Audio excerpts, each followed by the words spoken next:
میں خطیب بن کر نہیں آیا ہوں، بلکہ ایک دو اشعار آپ کے خدمت میں پیش کرتا ہوں، پھر میں اپنی جگہ کو پکڑ لیتا ہوں۔ آئیے ایک بار اور جھوم جھوم کر درود شریف پڑھ لیجئے۔ اللہم رب محمد صلی اللہ علیہ وسلم نحن عباد محمد صلی اللہ علیہ وسلم صلاة و سلام علیک یا رسول اللہ صلی اللہ تعالی علیہ وآلہ وسلم۔ الحمد للہ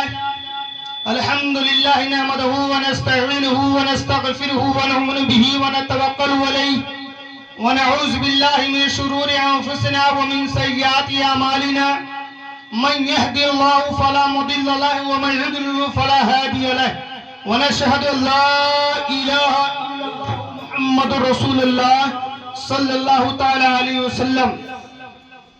شهر رمضان الذي انزل فيه القرآن هدى للناس وبينات من الهدى والفرقان۔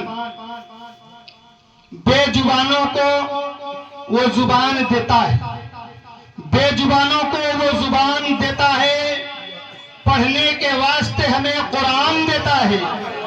بے زبانوں کو جب وہ زبان دیتا ہے، پڑھنے کے واسطے ہمیں قرآن دیتا ہے، بخشنے پہ آ جائے اپنے امت کو جب وہ بخشنے پہ آ جائے جب اپنے امت کو وہ تحفے میں ہمیں رمض مبارک دیتا ہے۔ کیا دیتا ہے؟ تحفے میں رمضان مبارک دیتا ہے۔ تو میرے برادران ملت اسلامیہ، آپ اچھی طریقے سے مست ہیں۔ آئیے ایک واقعہ ہم آپ کے سامنے پیش کرتے ہیں، اس کو ملاحظہ فرمائیے۔ اے میرے برادران ملت اسلامیہ، جس نے یہ قرآن اتارا، مہینہ بنایا، علماء بھیجا، سب کچھ بھیجا، کس کے لیے؟ اس پروردگار عالم نے اپنے محبوب کے صدقے میں کیول ہمارے لیے نہیں، جن و انس کے لیے بھی پیدا کیا ہے۔ کیا بات! اسی لیے کہا گیا فَاذْكُرُونِ أَذْكُرْكُمْ وَاشْكُرُونِ وَلَا تَكْفُرُونَ، تم میرا ذکر کرو میں تمہارا ذکر کروں۔ تائے میرے برادران ملت اسلامیہ، آپ کیوں اداس ہیں؟ آپ کیوں مایوس ہیں؟ آپ کیوں یہ دیکھ رہے ہیں کہ مجمع چھوٹا ہے؟ اسی لیے شاعر کہتا ہے جہاں ذکر حبیب ہوتا ہے وہاں خدا بھی خود قریب ہوتا ہے، اور ان کے محفل میں بیٹھنے والا آدمی بھی خوش نصیب ہوتا ہے۔ کون کہتا ہے وہ آنکھوں سے دور رہتے ہیں؟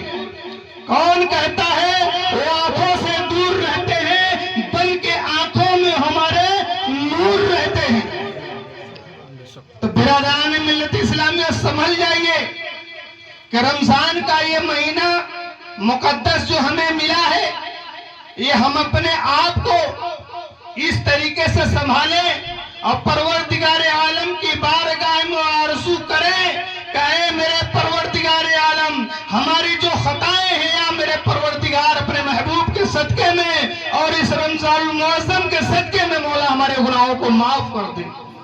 کیونکہ جیسا آج ہم پہ روزہ فرض ہے، اسی طرح پہلے کے امتیوں میں ہی فرض ہے، اور فرق اتنا ہے کہ ایک دفعہ جبرائیل علیہ السلام نے فرمایا اے میرے پروردگار، میں تیرے بندے کے ساریوں نیکیوں کو شمار کر سکتا ہوں، پر نہیں جو تیرے ایک بار محبوب کے پر درود بھیج دے میں اس کا کوئی بھی حساب نہیں لگا سکتا ہوں۔ برادران ملت اسلامیہ، کہنے کا مطلب یہ ہے اور مقصد بیان کرنے کا یہ ہے کہ رمضان المعظم کا مہینہ چل رہا ہے، لاسٹ حصہ چل رہا ہے۔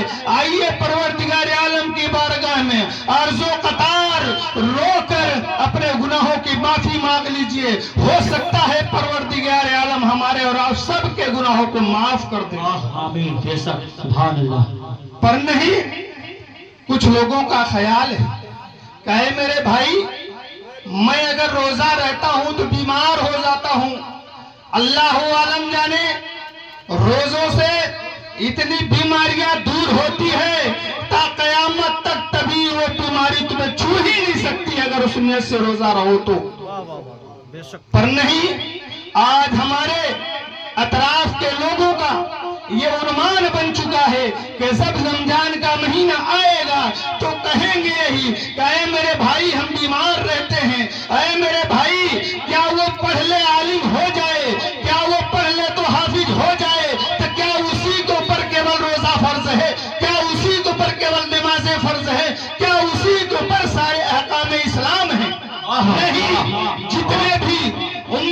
محمدیہ ہیں جتنا ایک عالم کے اوپر ہے اتنا یہ عوام پبلک کے اوپر بھی ہے، کیونکہ امت محمدیہ وہ بھی ہے، امتیہ محمدیہ ہم بھی ہیں۔ وہ پروردگار کا شکر ہے کہ جو ہمیں جیسا گنہگار کو علم دے دیا، اور ہم تمام حضرات کے سامنے حاضر و ناظر ہیں اور پروردگار سے عرض گزار کرتے ہیں کہ اے میرے پروردگار، اس علماء کے صدقے میں، علماء کے موجودگی میں اور اپنے نبی کریم صلی اللہ علیہ وسلم کے صدقے میں ہمارے گناہوں کو معاف کر دے مولا۔ سبحان اللہ۔ اچھے طریقے سے سمجھ جائیے، نہیں ہو یہ کوئی کسی کا نہیں ہوگا، نہ مولوی کسی کے کام آئے گا، نہ مولانا کسی کے کام آئے گا، نہ کوئی حافظ کسی کے کام آئے گا، نہ کوئی مرشد کسی کے کام آئے گا۔ آئے گا تو وہی چیز آئے گا جو تمہارا اعمال ہوگا۔ یہ جھٹک دیے جاؤ گے میدان محشر میں نعرے تو پھر کیا عالم ہوگا؟ نعرے رسالت، مشرق اعلیٰ حضرات، فیضان اعلیٰ حضرات، نعرے تکبیر، نعرے رسالت۔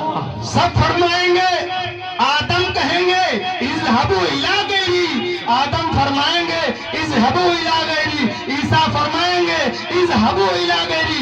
میں اس کے لیے نہیں بنایا گیا ہوں، بنایا گیا ہے وہ جو پورے کائنات کا مالک و مختار اپنے نبی کریم صلی اللہ علیہ وسلم کے صدقے میں ہمیں سب کچھ دیا ہے۔ تو آئیے اسی کی طرف رجوع ہو جاتے ہیں کہ مدینے میں بلا لو یا رسول اللہ، مدینے میں بلا لو یا رسول اللہ، میرا بھی گزارا ہو جائے یا رسول اللہ۔ آئیے ایک دو چار شعر آپ کے خدمت پیش کرتا ہوں، ملاحظہ فرمائیں۔ اس سے پہلے ایک بار عقیدت و محبت کے ساتھ درود شریف پڑھ لیجئے۔ اللہم صلی علی سیدنا حبیبنا و مولانا محمد و بارک وسلم، صلاۃ و سلام علیک یا رسول اللہ صلی اللہ تعالی علیہ وسلم۔ اس نعتیہ کلام کو سنیے اور حالات کو مد نظر رکھتے ہوئے اس اشعار کو سمجھیے گا۔ ماشاءاللہ بہت عمدہ کلام ہے، اور اگر آپ سمجھ گئے تو بیڑا پار۔ سردار جائیں گے نہ زمیندار جائیں گے، سردار جائیں گے نہ زمیندار جائیں گے، جنت میں مصطفیٰ کے وفادار جائیں گے۔ غدار نہیں، وفادار، وفادار وہی ہوگا جو سمجھے گا۔ سردار جائیں گے نہ زمیندار جائیں گے، جنت میں مصطفیٰ کے وفادار جائیں گے۔ پا کر اشارہ ڈھونڈت سورج نے یوں کہا، تم چاہو تو ہم لوٹ کے 100 بار آئیں گے۔ سردار جائیں گے نہ زمیندار جائیں گے، نزدی وہاں بھی دیکھتے رہ جائیں گے ہم کو، جنت میں لے کے جب سے ابرار جائیں گے۔ سردار جائیں گے نہ زمیندار جائیں گے۔ ہم نے نعتیہ کلام کا کچھ اشعار پیش کیا ہے اور ٹائم زیادہ ہو رہا ہے۔ الحمدللہ جمیع آزاد بھائی کی مہربانی رہی اور ان سب بزرگوں کے دعا رہی، اگر دوبارہ اس دھرتی پہ پروگرام ہوگا تو الحمدللہ اچھی طریقے سے آپ کا علاج بھی ہوگا اور مسل بھی دیا جائے گا اور مسل کے اعلیٰ حضرت میں مست کر دیا جائے گا۔ مچل کے بول دیجئے سبحان اللہ۔ نعرہ تکبیر، نعرہ تکبیر۔ علماء اہل سنت، علماء اہل سنت، بستی بستی کریا کریا، بستی بستی کریا کریا، فیضان کا ذریعہ، فیضان کا ذریعہ، فیضان کا ذریعہ، فیضان کا ذریعہ، ہم سب کے بخشش کا ذریعہ، ہم سب کے بخشش کا ذریعہ، مسلک اعلیٰ حضرت، مسلک اعلی حضرت. آئیے ہم اپنے تقریر کو یہیں پہ اختتام کرتے ہیں اور علماء ہیں ان سے سماعت فرمائیے. باغ واغ جاتا ہوں. گلشن تیرا آباد رہے. زندگی سلامت رہے. دوبارہ ملاقات کریں. السلام علیکم.